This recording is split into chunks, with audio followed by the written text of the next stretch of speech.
Albert Einstein said, "Don't think about why you question, simply don't stop questioning." Welcome to Curated Questions. I am your host, Ken Woodward. And these questions are not mathematical equations, but rather a resource to encounter personal reflection and growth. As Tupac Shakur stated, even the genius asks questions. Now, let's engage the questioning community. Greetings, Ken Woodward here. And let me tell you, it is good to be here. It has been a long time coming, and it's good to be delivering a relaunched Curated Questions episode to your receptive ears. Together, we will engage inquisitive humans about how they use questions to navigate and make sense of our world.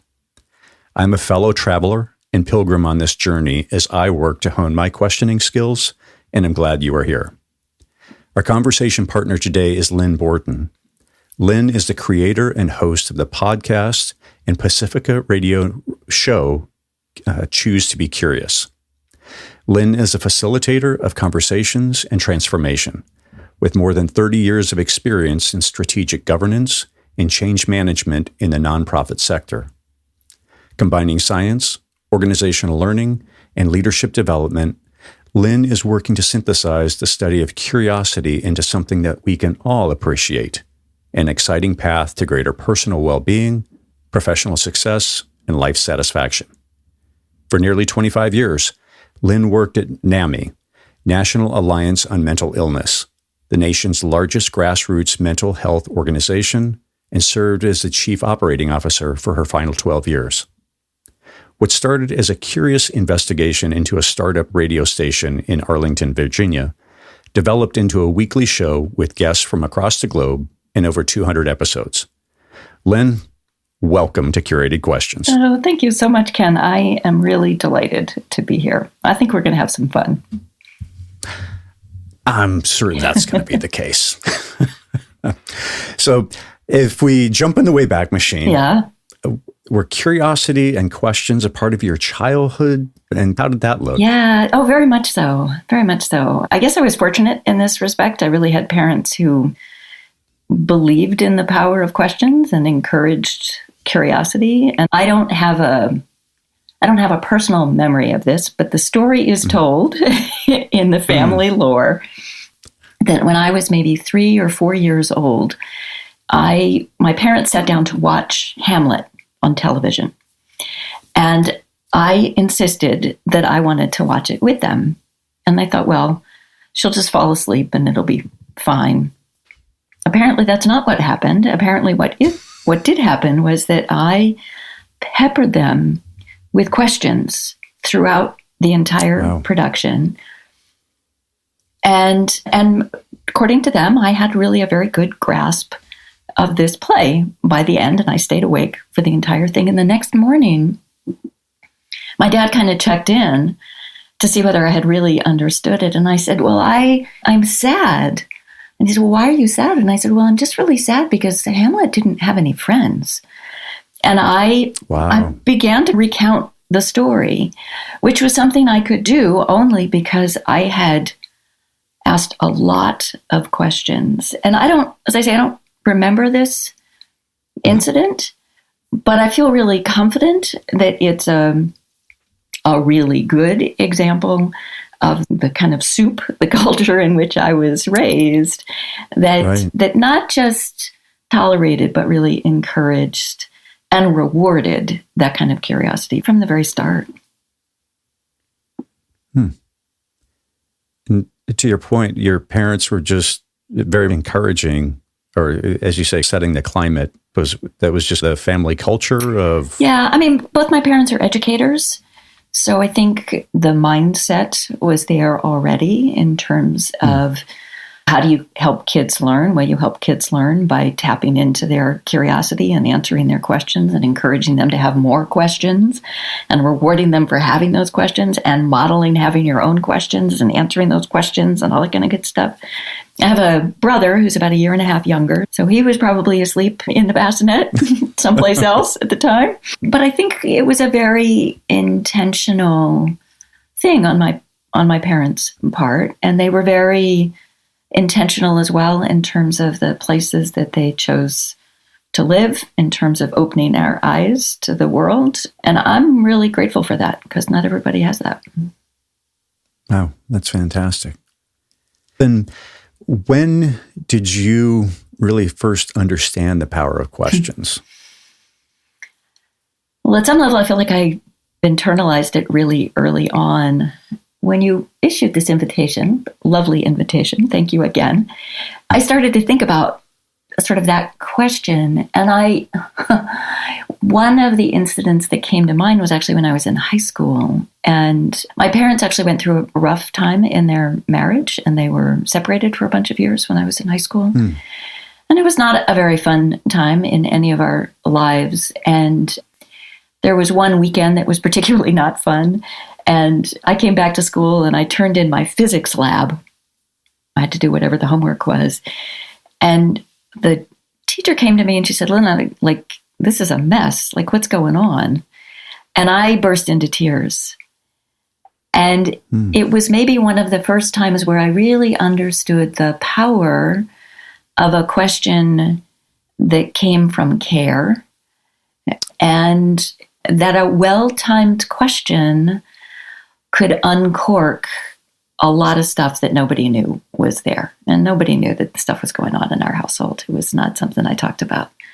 But a question that had nothing to do with the problem at hand turned out to be the secret key to opening up something I desperately needed to talk about.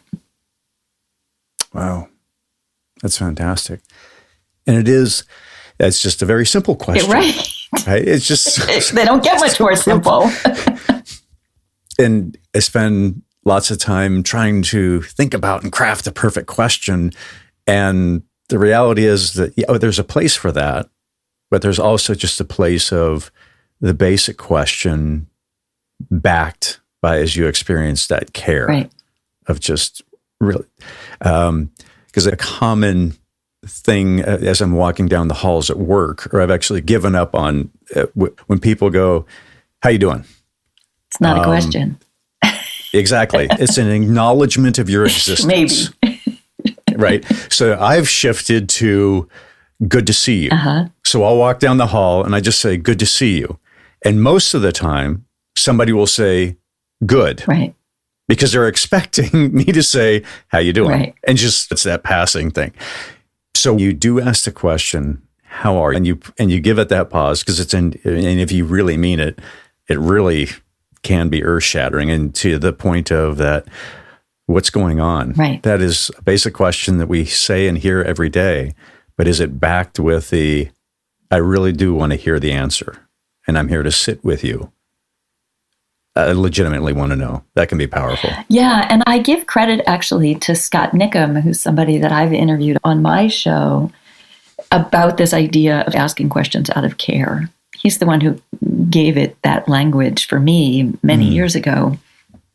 And I really have embraced and come to appreciate just exactly how profound that is, and how intuitively we know the difference, even if we don't name it, and how influential our assessment of it is in our willingness to provide anything remotely like a genuine answer to a question like that.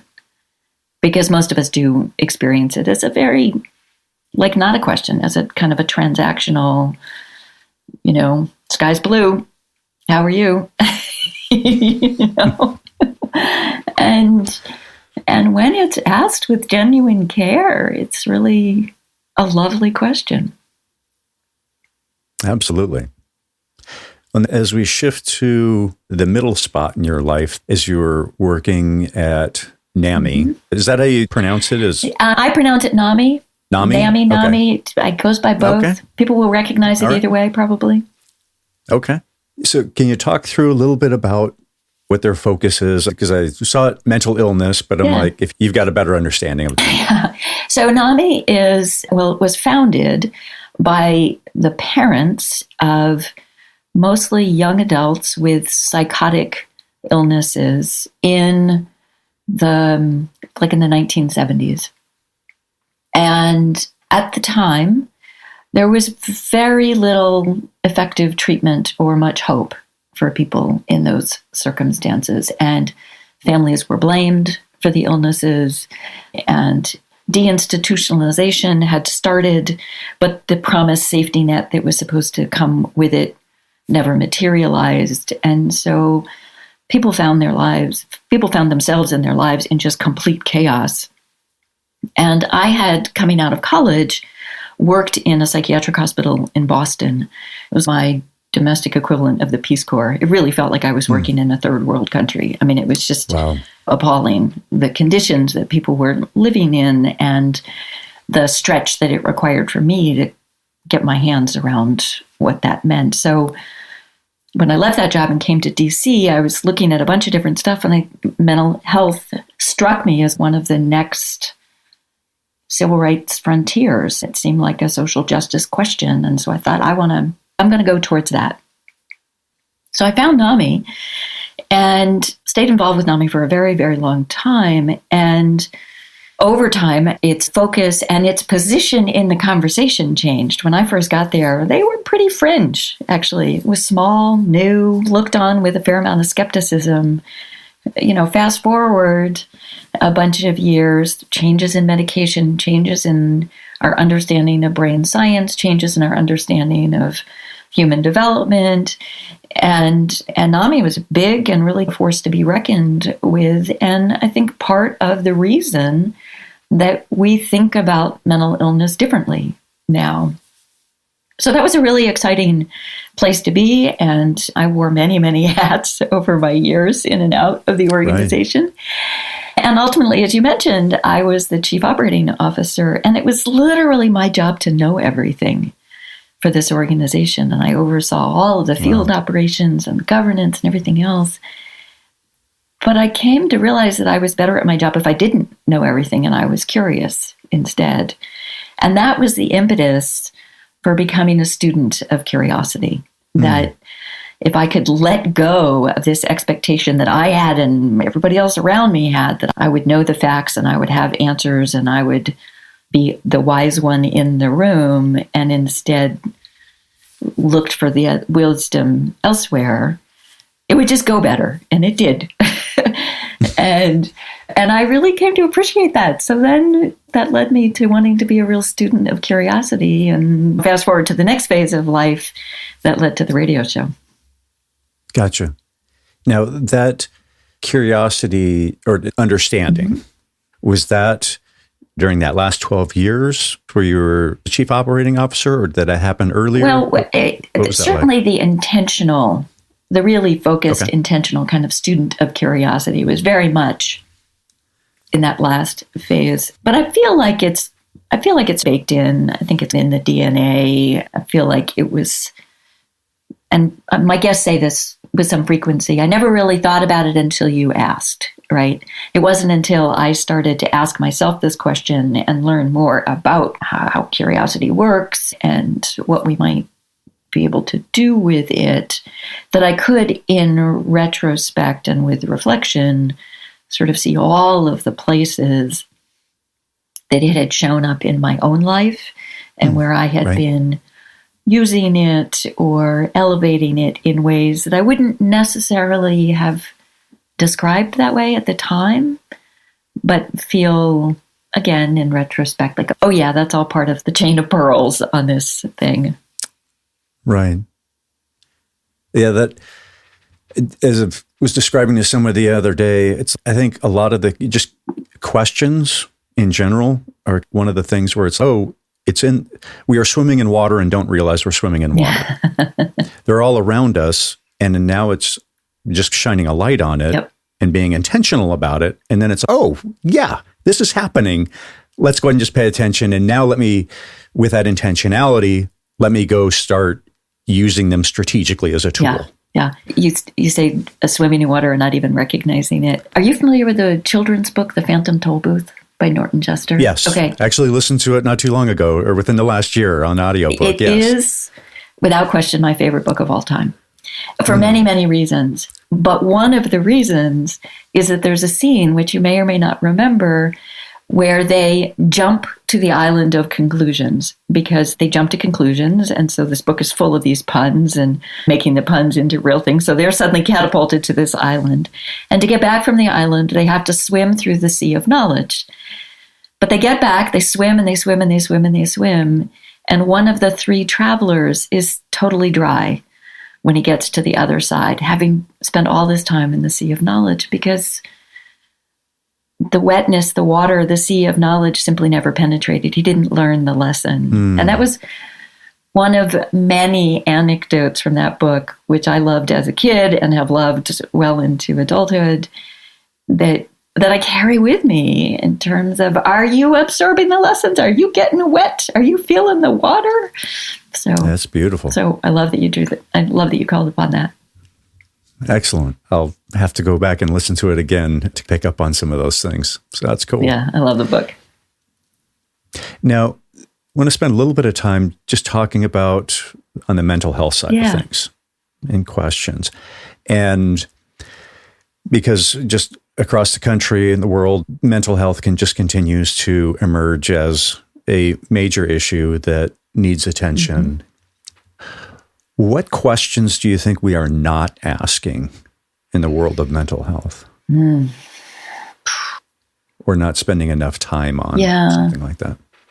I mean, we can go back to where I started with my high school physics teacher in terms of actually checking in with people about whether or not they're okay. I think we don't do that particularly well. And there are lots of reasons why people don't feel safe acknowledging when they don't feel well or safe or at the top of their mental health game. So I think that's one thing that we could do differently. I think Scott Shigeoka, who has a book that just came out somewhere in the last couple of months called Seek, which is how curiosity can change the world and transform your life, or vice versa. Anyway, it's Seek. Gotcha. Okay. And he likes to ask a question about, tell me about a time, or tell me about what makes you come alive, which is a lovely invitation for people to bring forward their most well-grounded self. And I don't know that we're always invited to do that. People ask, how's your work? How's the family? Those aren't necessarily questions that invite us to reflect on what centers and grounds us.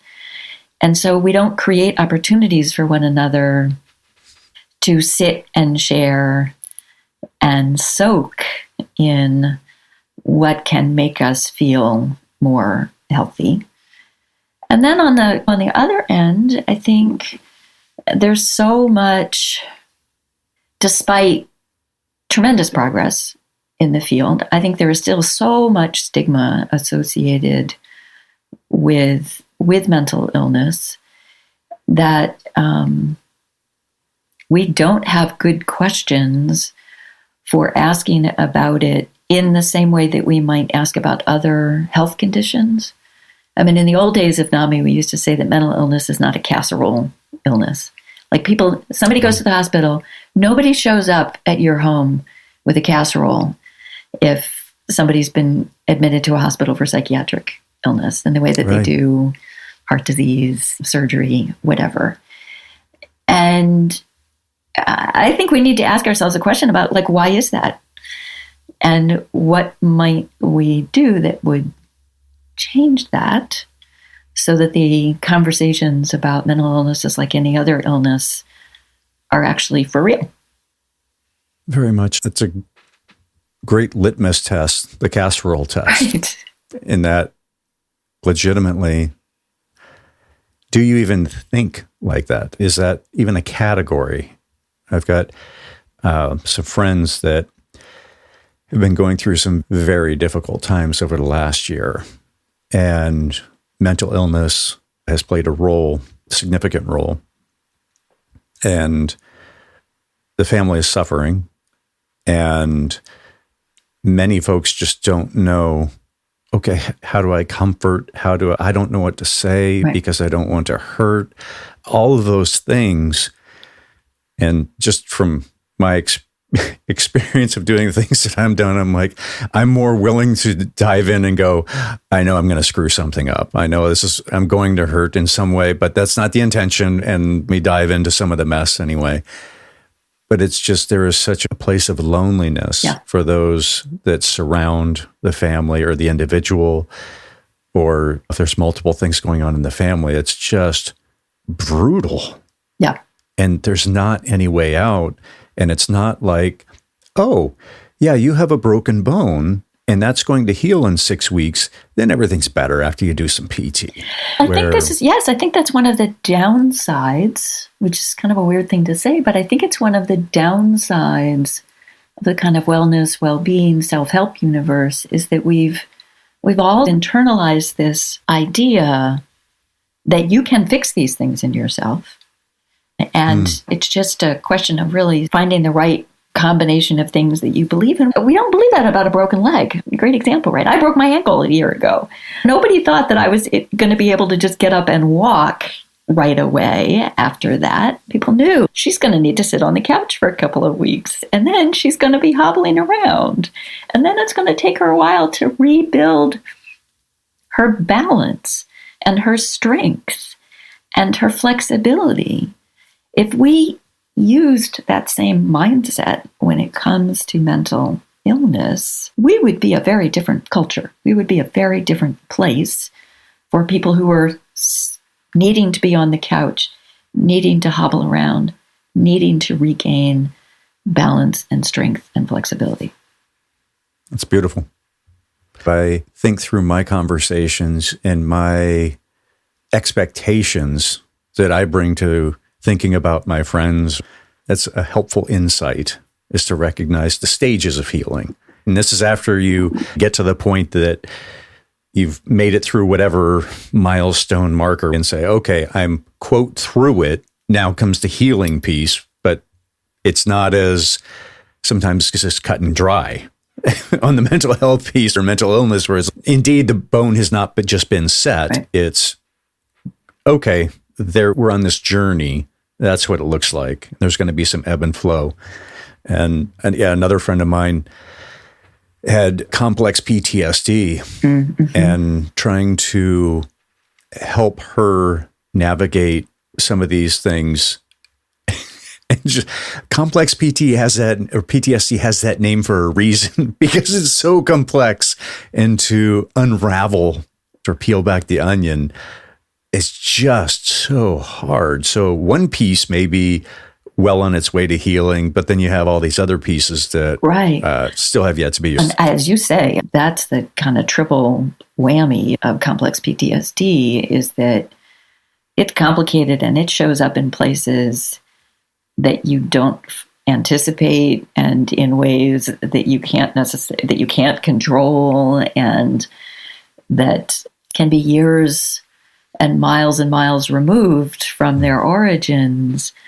Doesn't make it any less real, doesn't make it any less profound or powerful or disorienting or scary. And I wish I knew what the right questions were to ask. I mean, I think sometimes it's maybe, what do you want me to know? And if people feel comfortable telling you, you can learn a lot by what it is they want you to know about this. I need you to know that this thing is really hard for me. And it's not necessarily a question that people can answer in the heat of the moment. It's a better conversation to have at some other point, like an advance directive. It's sure. If this happens, what would you like me to know? What would you like me to, how can I be helpful? If this ever happens, how could I be helpful? It's nice to know that people want to be helpful, right? And if you have a sense in advance that somebody is willing to be helpful and has some information about what might actually be helpful, that's like money in the bank. Yes. And that concept probably goes even beyond just mental health, or that idea of having conversations with close family and say, this is how I see the world. I think that this is what it might look like for me. I've heard folks talk about this world of AI ahead of us. You need to have a safe word such that somebody copies your voice and then plays it back. They put in the words for an AI and say, I'm lost, send $5,000 right now. Okay, what is our safe word to mean legit or not? How does that look for other topics? I think that it's worth exploring, through some journaling, but just to think through, how might that question apply? Where could we apply that in our lives and those around us? One of the things that was true when I worked at NAMI is that I had many colleagues who were living with mental illness, and I certainly worked with lots and lots of people who lived with mental illness, and those illnesses would come and go, and they might be more disruptive at one time and not so disruptive at another. And there were several people where I'd had that conversation. If this starts to go sideways for you, how can I be helpful? What would you like me to know? What's not going to be helpful? Because that's at least as useful. Absolutely. In fact, in some ways, that's more useful information. And I absolutely do not want to set myself up as having always done this or always done it well when I did try. Sure. But I was always glad when I had that information. And I was always glad that I had had those conversations when those times came, and they inevitably did. A conversation in the last couple of months with a coworker who has several disabilities, and it was just so helpful to have an intentional conversation. And it was eye-opening that I'm like, oh, okay, just as a result of you existing in your body and who you are, this is what it looks like for you. It takes you longer to get ready. It takes you longer to do this or longer to do that. And that's just what life looks like. And I walked away just so grateful for the conversation, because I'm like, that is perspective that in the world of ableism, I just overlook. Yeah, I've got a healthy body, and some would argue whether I have a healthy mind or not, but there'll be an opinion poll later for that. But in any event, it's I hadn't considered that. And how can I be just aware, accommodating, and to your point on the whole sideways thing, and just being aware of that?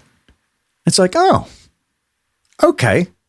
It doesn't mean that their capability was any less or anything like that. It's just, okay, this is what life looks like. Right. So it's a beautiful thing. Yeah.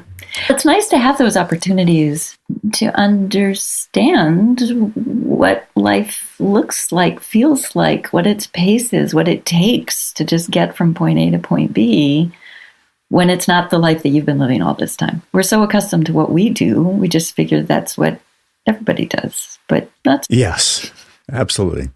Cool. All right, let's pivot a little bit to your current project. Yeah. So what was the draw to all things curiosity? I mean, it really does go back to the work at NAMI and becoming a student of the subject. And I had speaking of health issues, I had a cancer scare. I ended up having to very quickly delegate off all of my work and reassign everything, and went off and had surgery and had a pretty easy go of it, and was back at work and thinking, all right, dodged a bullet, I'm back. And then I thought, wait, I know people who have not been so fortunate. I need to do something different, and I owe my good fortune something more than the same old. And so my husband and I, we'd written the last tuition check, and he was almost up on his eligibility for retirement from the federal government. And I was like, we're just going to do something different. And we both quit our jobs, like in the space of a couple of months. Wow. And he had a plan. He was going to write a book. My plan was to get a plan. I did not have a plan. But in that last year, totally coincidentally, in that last year, I had been enrolled in a leadership program. And they do a series, or they did at the time, a series of lead talks, kind of like TED Talks, but way less intimidating. And I went. I thought, oh, this is kind of cool. This is a goal for me for next year. I'd like to do this. And I thought, well, what am I going to talk about? And I thought, well, I'm getting kind of curious about curiosity. I'll learn stuff and I'll share what I know. I'm not presenting myself as an expert, just a student. Here's what I'm learning, and we'll talk about it. And And so that's what I did. I did this talk. And that very day, somebody announced that there was a new non-commercial radio station launching in the community. And they were looking for people to create new content. And I thought, that's interesting. I've never done radio. I'm not really sure what that would mean, but I'm a curious person. I'll go find out more. So I did. And then I thought, I want to have more of these conversations. So I pitched a radio show about curiosity. And, and one day I got a phone call and they said, "You're in. When do you want to get started?" And I was like, holy cow, I'm not even fully trained. I don't have anything ready. Give me 6 weeks. Don't let me chicken out.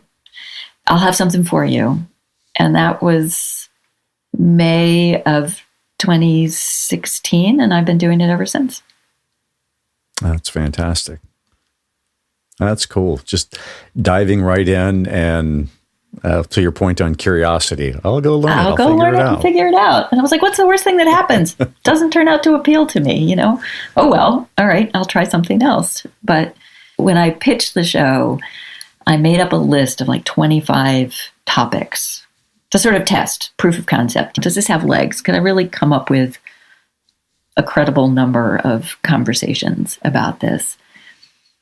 And I came up with 25 and I thought, okay, there's a good run in this anyway.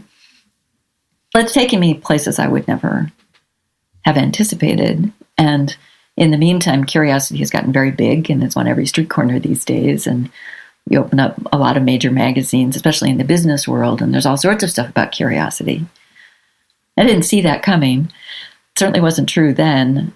But what's fun for me is to find the conversations about curiosity and work and life that are different than the ones that you get in Harvard Business Review or Fortune Magazine or Inc. or any of the other places that cover curiosity a lot, but in a fairly narrow lens. So to me, that's been the most fun, is surprising myself with what I can come up with.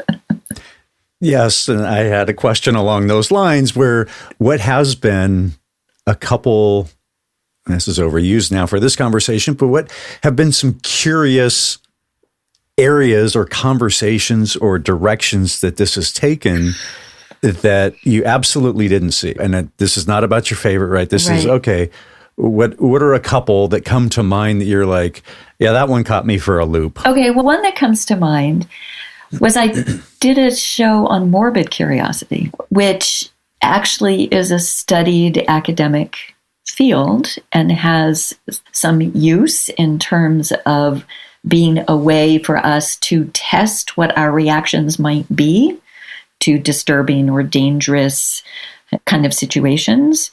And I kept resisting having this conversation because I don't like horror movies. I don't like violent games. I mean, I really am not interested. And so then I kept thinking, if you're resisting it this hard, you probably really do need to have this conversation. That was one of the things that I've learned along the way, is if I'm resistant, I need to go towards it. That's a lesson. Yes. Beautiful. And then in this conversation in particular, I realized that there was this really interesting field of study, people doing very thoughtful work that had interesting applications. So there's a woman, I haven't actually interviewed her, but I would like to, who's in Arizona, and she uses the zombie apocalypse as a way to do kind of scenario work with people for urban planning. And a zombie apocalypse is something that people think about and joke about and watch lots of movies and things about. But it actually raises really interesting questions about how would you prepare in terms of the guidance that you would need to provide to your citizens. What are the system infrastructures that would need to be in place? What would your communication systems need to be like? And so the fun for me in that is that being curious in a sort of sideways, kind of funny way ends up being able to inform really serious conversations. So I would guess that was one that sort of really surprised me. But I've also, like next week, I'm interviewing a movie location scout. So I was like, what can we learn from someone whose job it is to observe places very, very closely and to think about how they can be used and how action and mood and the story are advanced by our concept of place and what we see. We haven't had that conversation yet. I don't know what that's going to yield.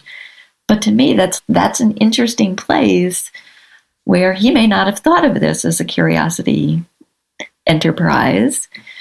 But I'm hoping that actually he has some insights into how what he does could teach the rest of us how we think about location, our own work, etc.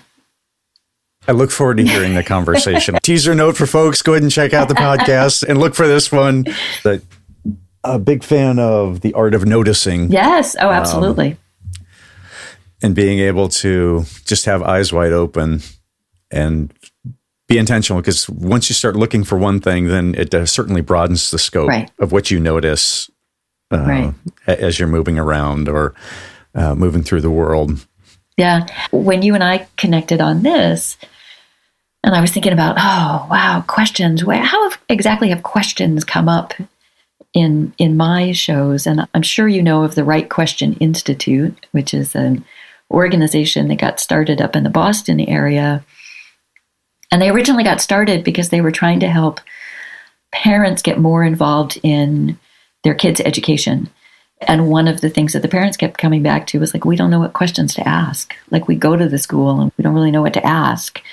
And so they started by helping them, like crafting lists that they could take with them. And then they were like, actually, the real power is in learning to craft your own questions and then coming in with a set of questions in hand and getting people to answer those questions. Tremendous power in that.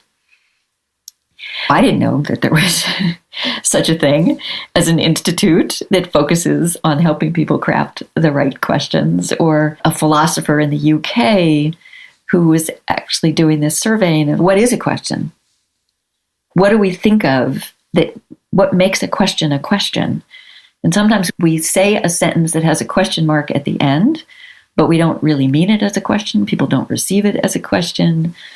And other times there's no question mark. It's not about the punctuation, right? There's a pregnant pause that's full of question. Not a word is spoken. So for me, a lot of what has been surprising and interesting is that the topic is even deeper than I had hoped or expected. And I just feel called to just keep diving down. Going deep down the rabbit hole. Way down all sorts of rabbit holes.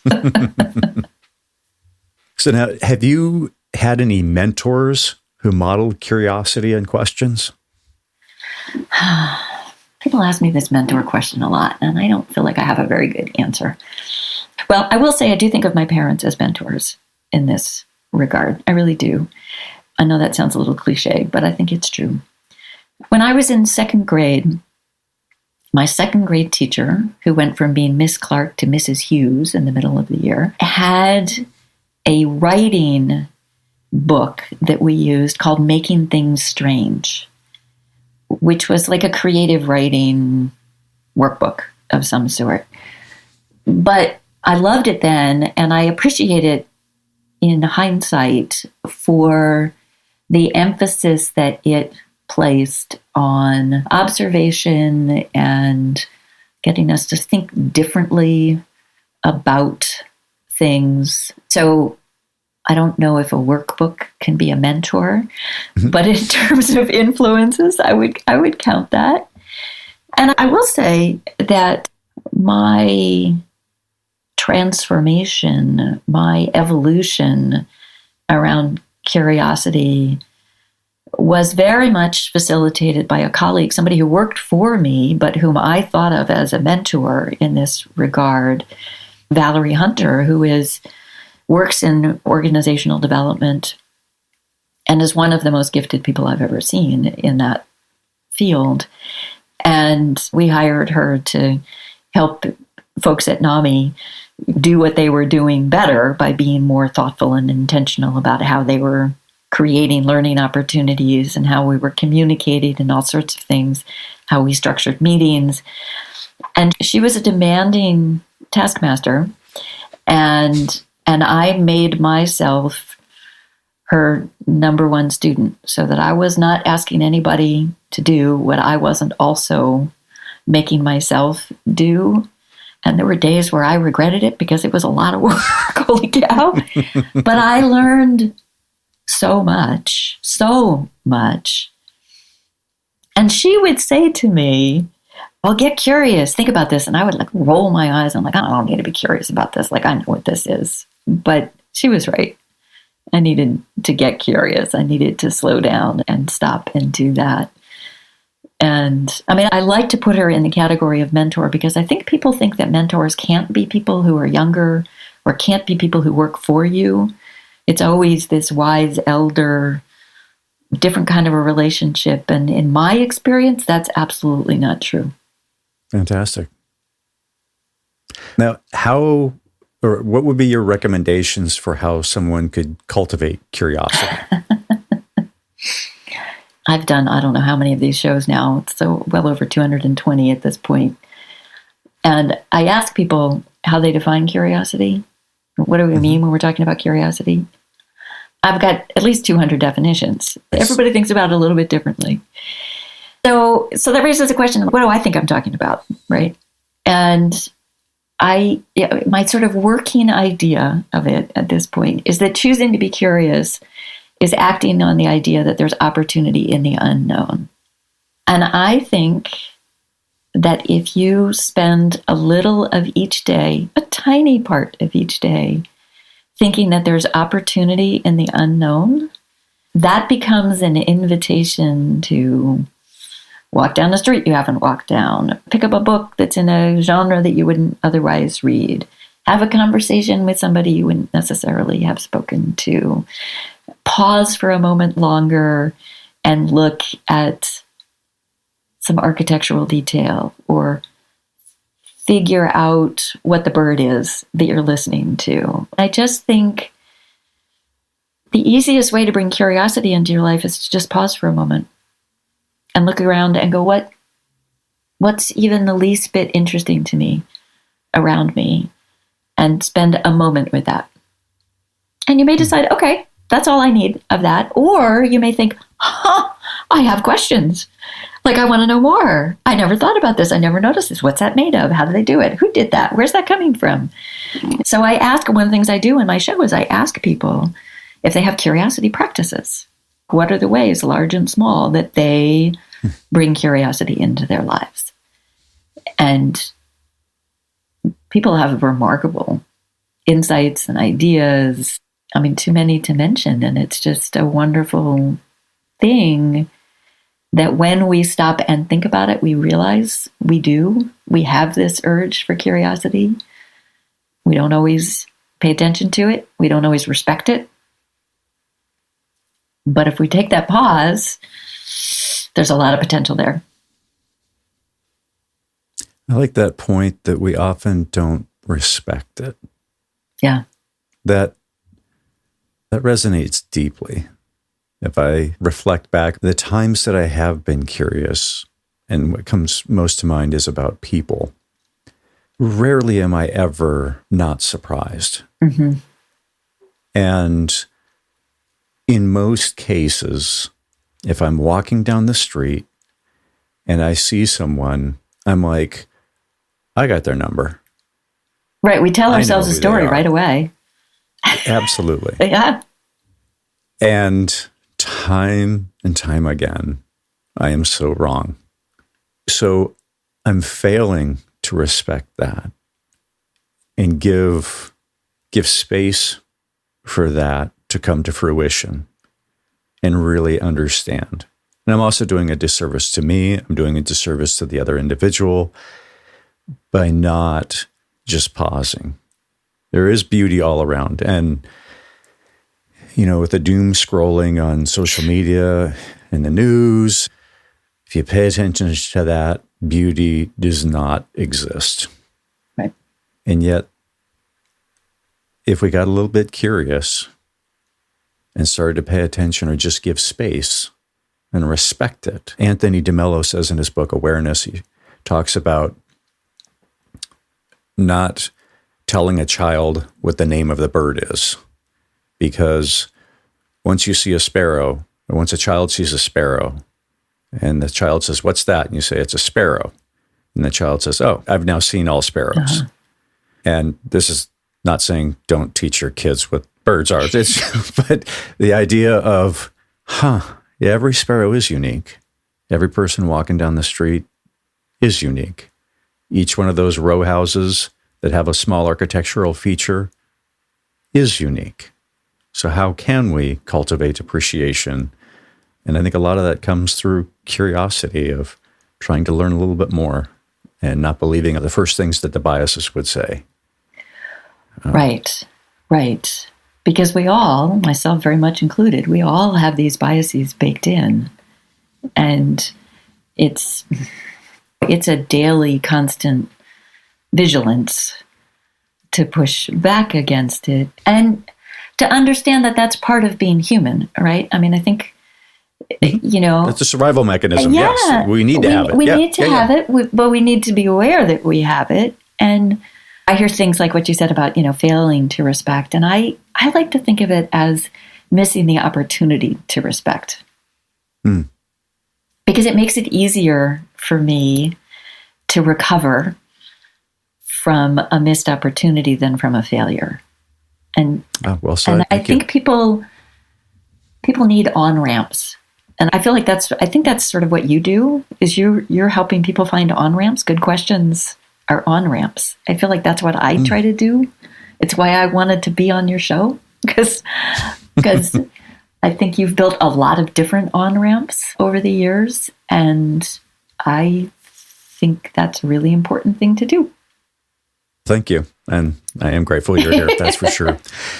So what area of your life are you a beginner? Oh, well, I think of myself as a beginner urban sketcher. This is actually a curiosity practice that I picked up in the last couple of years of taking the sketchbook out and finding something that catches my eye out and about and sitting down in situ and sketching. And I do it in ink. And then I put watercolor into it. And if you know anything about ink or watercolor, there's like no negotiating with them. Once it's down, it's there. You're done. It's like it is what it is. You're committed. Nice. And I love that about it. Because then you just embrace what it was that caught your eye and, worry about whether it was good. The point was to be present in the moment and to create some sort of a record of what you saw. And I was doing that this morning, actually, before I came to sit down with you. And this often happens. Somebody kind of peered over my shoulder and we started chatting. And I think had I just been sitting, waiting for a bus or looking as if I was waiting for a friend in this location, that conversation would never have happened. It's like there's something about it that's an invitation. And I don't consider myself very good. I consider myself a beginner. And I keep appreciating it in new ways. And I like the fact that I enjoy it, even though I think of myself as not very good at it. Why did you pick up sketching? Where did that come from? I have itchy fingers. Like I've always wanted to do creative kinds of projects. I do a lot of stuff with textiles. I've always knit, and there was a time in my life where I made a lot of quilts and done all sorts of things. But I was looking for something that was very portable. And I took a class and I thought, this is good. I like this. And then I found this urban sketching movement, which is this international movement of people who do just this, kind of going out and sketching in situ, often in groups. And again, it's not about who's good. It's about all the different ways that we see the world and all the different media we use to capture it and learning from one another and kind of comparing. And it's really a very joyful, communal, creative experience, which turned out to be what I was looking for, even though I didn't know it. Nice. Was that something that you picked up during the pandemic? Yeah. Or is it more recent? Yeah, no, during the pandemic. Like so many other people, where they found a craft, found something that they didn't know was missing from their lives. Right. And that was the beauty of it, right? You don't know what's missing. You don't know how to ask the question. You don't even know how to ask the question about like, what's the medium, whatever. I'm a big fan of just trying stuff. And some of it, you can be like, okay, once was enough.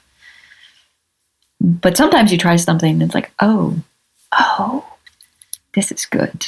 I'm adding this to my life. Nice. I have thoroughly enjoyed the conversation. Me too. Where should someone start as they come to the Choose to Be Curious podcast? Is it just be curious and do the Google random number generator and dive in with whatever number it comes up with? Yeah, I mean, I would say kind of scroll through and see what piques your curiosity. Or see what you think, oh, no, I wouldn't be interesting, and go there. To my lesson of sometimes when I'm resistant to something or I think, oh, no, I'm not going to like that, try that out. Maybe it really will be something you don't like, and that would be a bad place for me to tell you to start. But the spirit of the show is that there's opportunity everywhere. And the great human journey is in sort of discovering those opportunities. So, if you want to talk about questions, look at What is a Question with Lanny Watson, the philosopher, or The Right Question Institute with Naomi Campbell, or one that if I were going to send you to your first episode, and I know I missed that boat, thank you already, but I would send you to A Double Take on Lynching with historian Susan Strasser and poet Marcia Cole, who are two women who paired up for a double take in all of the meanings of the word on lynching. And it's a really very powerful example of what it means to stop and relook at something with curiosity. And particularly in the context of race in our national history and dialogue. I feel like I try to have something there for anyone. I never know what's going to... There are shows that I think kind of miss the mark. And then I'm surprised because audience members will say, oh my God, I love that episode. Here's what I took away. And to me, if people take one good nugget away from the show, that's a success. Even if it wasn't a nugget that I really felt like I took.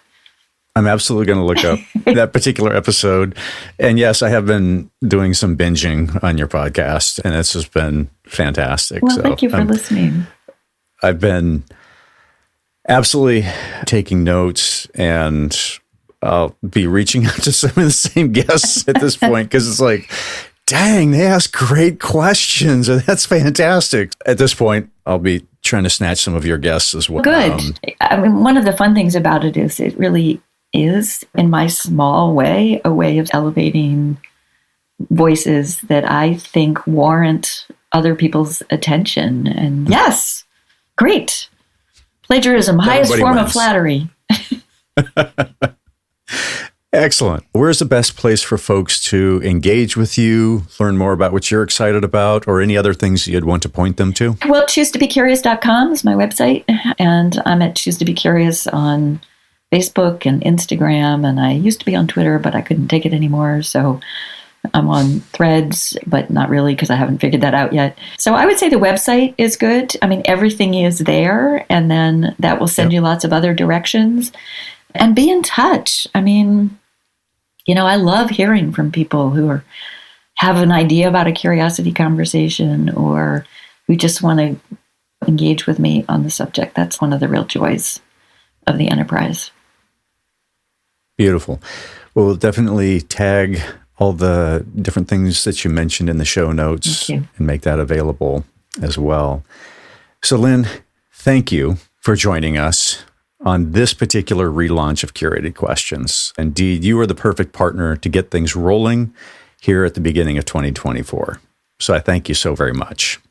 Well, thank you. And for those who have joined us through the magic of technology, thank you for being here. Questions upended my life for the better. Lynn shared how curiosity has changed her life and increased meaning and joy. Questions encourage full participation and understanding of everything around us. please take all you have learned here and be a light to those around you. A shout out to Beauty Pill for the show's music and producer Ben Ford for all the technical help. This episode was recorded on Piscataway land. And as you transition into your next endeavor, please engage with this episode in some manner. Download, follow, save, like, share, or comment about something that resonated. This action ensures we are engaging the questioning community. Until next time, keep questioning.